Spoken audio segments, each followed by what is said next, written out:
మాట్లాడటానికి అడుగుతున్నాడు నేను. ఇంకా 4 రోజులు ఉంటే ఇంటికి కూడా రావండి. ఒడ్డు బాగా నీట మునిగి నీళ్లు ఉండే పైన చాలా. ఏం సార్ ఇంకా 2 తుఫాన్లు చేస్తున్నాం. మళ్ళీ సెల్ ఫోన్ అంట.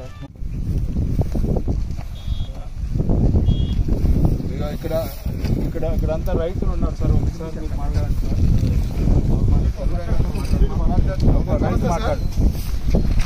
సార్ ఈ తుఫాన్ వల్ల మాకు చాలా దెబ్బతిన్నాం సార్. మొత్తం పూర్తిగా పడిపోయింది సార్. చేను మొత్తం దాదాపుగా మొత్తం నేలమట్టం అయిపోయి నీళ్లు నేల మీదుగా పోతుంది సార్. చాలా వరకు 80% మాత్రం దాదాపు దెబ్బతిన్నాం సార్. ఇక్కడ ఏదన్నా కానీ కొద్ది గొప్ప 20% మాత్రం కొద్దిగా అట్లా నిలబడింది సార్ మా ఛానల్లో.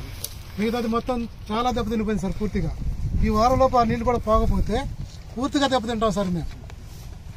ఆ విధంగా ఉంది సార్ ఈ పరిస్థితి. ఇటు మీ పేరు చెప్పు. నా పేరు బోర్గడ్డ అబ్రహాం సార్. హార్పేట సార్, మా తెనాలి మండలం హార్పేట సార్ మాది.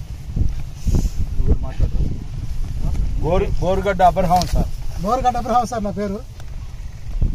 నువ్వు కూడా మాట్లాడు. నా పేరు పిల్లి జ్ఞానే అండి.